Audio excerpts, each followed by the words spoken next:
why put her out there? It looked like when your dad goes with the young woman to help buy a car, when dad comes along. I mean, why? She hadn't done an interview in so long. Or maybe that's the strategy. They look like a married couple. They look like every interracial couple in every commercial.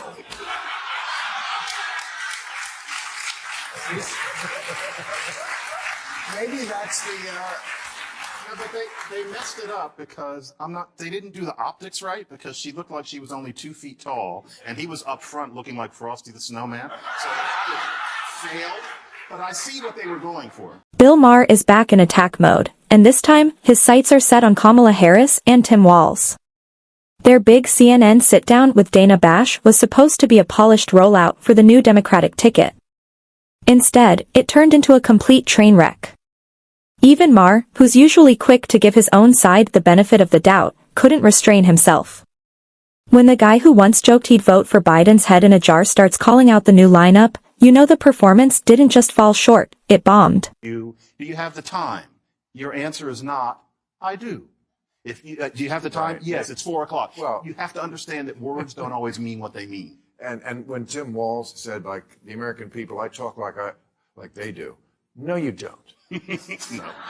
No, you don't. You're a huge liar, like all politicians are. I don't care, by the way. I've always said this about politics. They're all going to lie. They're politics. It's what they lie about. Mm-hmm. I don't give a shit what you did during the Iraq War. You were in the Guard.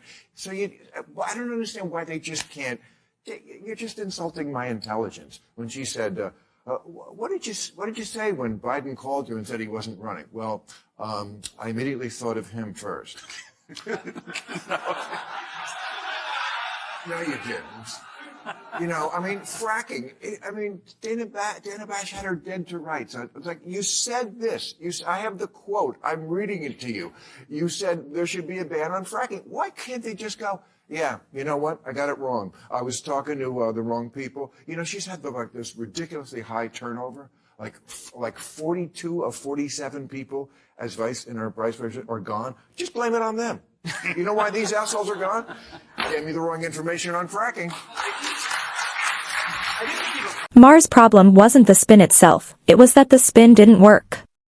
He's perfectly fine with political theater, as long as his team knows how to pull it off. But this interview? It was stiff, painfully scripted, and totally disconnected from reality. Every answer sounded like it was lifted straight from a PR handbook, not spoken by an actual human being. Maher's irritation revealed something bigger, the widening gap between elite media performances and what real voters actually care about. The bug up there is about IVF. I certainly understand abortion. There's a baby growing in the womb. I get it. It's going to be a human. Doesn't bother me, but yes, it is murder. Again, doesn't bother me that it is. You're not supposed to mess with that. That's what many people think. You're supposed to let. Oh, I see. Great man upstairs. Oh, yeah. It goes back to that It goes back to that stem cell debate that George Bush had. Yes. Remember? It goes like the Terry Schiavo. It's just like life, laugh. What? We sport laugh.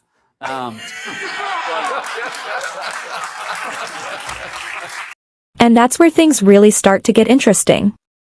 The same people who endlessly lecture everyone about honesty and empathy are the ones turning politics into a carefully staged production.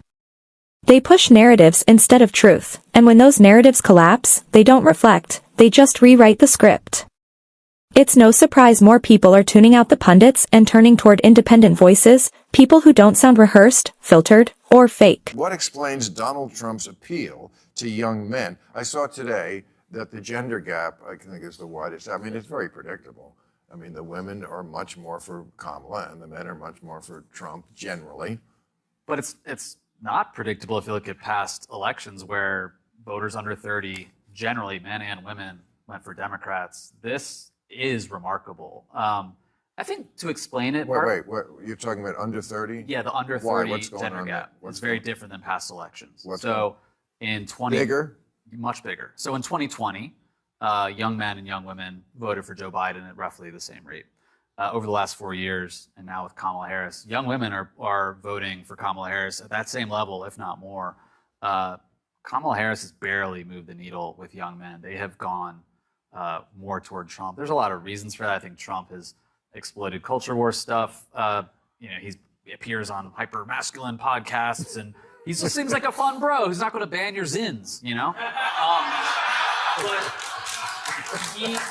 this could actually be, this is a real issue for Kamala Harris, though. Like, this could be fatal for her campaign. So if Democrats need to win 60% of the youth vote to win the White House. Hillary came up short. Obama did it. Biden did it. Kamala Harris is right now at like 55% of the youth vote. If she doesn't get to 60, she could lose the election. And it's because young men, Gen Z men, are breaking to Trump. They're not going to vote. Because beneath all of this, there's a cultural shift underway.